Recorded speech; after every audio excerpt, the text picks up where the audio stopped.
ESR और CRP दोनों ही blood test है, और दोनों टेस्ट का जो यूज है वो सेम पर्पस के लिए किया जाता है, यानी कि बॉडी में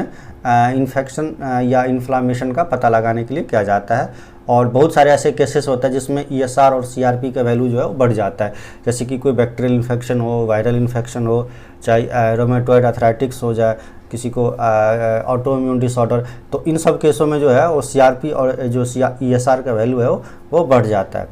अब इन दोनों में फिर अंतर क्या है? तो पहला अंतर ये है कि जो ईएसआर होता है वो थोड़ा सस्ता होता है, आपको 100 रुपये तक, 100 से 150 तक में हो जाएगा, और इस जो सीआरपी होता है, टेस्ट होता है, वो 300 से 400 तक में होता है। और दूसरा अंतर ये है कि जो सीआरपी जो होता है वो ईएसआर के मुकाबले थोड़ा अच्छा होता है, कि उसका रिपोर्ट जो होता है, रिजल्ट वो एक्यूरेट और रिलायबल होता है, और ईएसआर का जो रिपोर्ट होता है वो उतना एक्यूरेट रिलायबल नहीं होता है। तो इसीलिए ज़्यादातर जो है सीआरपी टेस्ट की सलाह देते हैं। लेकिन फिर भी जो तीसरा अंतर है वो ये है कि जैसे कि सीआरपी अगर किसी व्यक्ति को मान लीजिए इन्फेक्शन होता है, तो इन्फेक्शन के 5 से 6 घंटे में ये बढ़ने लग जाता है, और ये रैपिडली बढ़ता है और रैपिडली घटता भी है, यानी कि इन्फेक्शन होने के 5 से 6 घंटे बाद सीआरपी का वैल्यू डबल हो जाता है, और हर 5 से 6 घंटे बाद ये डबल होता जाता है, और 2 से 3 दिन बाद जो है वो हाई हो जाता है, यानी कि इन्फेक्शन के 2 से 3 दिन बाद ये अपने पीक पे पहुंच जाता है सीआरपी का वैल्यू। और जैसे जैसे इन्फेक्शन ख़त्म होता है तो वैसे वैसे सीआरपी का जो वैल्यू है वो रैपिडली घटने भी लग जाता है। जैसे इन्फेक्शन ख़त्म हुआ तो रैपिडली जो है वो 5 से 6 घंटे में जो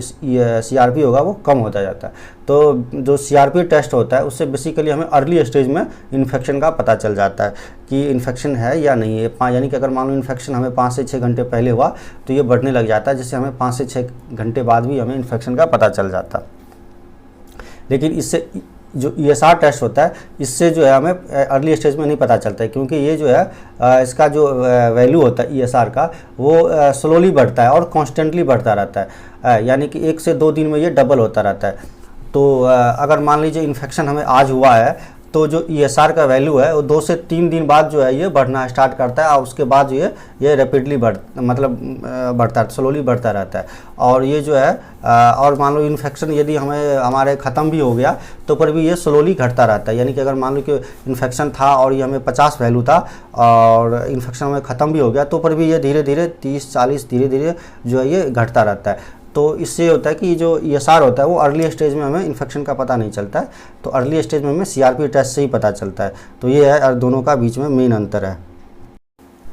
सीआरपी और ईएसआर दोनों ही जो है नॉन डायग्नोस्टिक और नॉन स्पेसिफिक टेस्ट बोला जाता है, यानी कि दोनों ही टेस्ट से हमें किसी खास बीमारी या इन्फेक्शन का पता नहीं चलता है। ये बहुत सारे बीमारियों में या इन्फेक्शन में जो है सीआरपी और ईएसआर का वैल्यू बढ़ जाता है, इसलिए नॉन स्पेसिफिक बोला जाता है। और ये जो है किसी खास बीमारी के बारे में नहीं बताता है, डॉक्टर को बस ये एक हिंट देता है, यानी कि डिग्री ऑफ इन्फेक्शन या डिग्री ऑफ इन्फ्लामेशन के बारे में बताता है। फिर डॉक्टर को जो एक हिंट्स मिलता है कि अगर वैल्यू बढ़ा हुआ मिलता है तो डॉक्टर को ये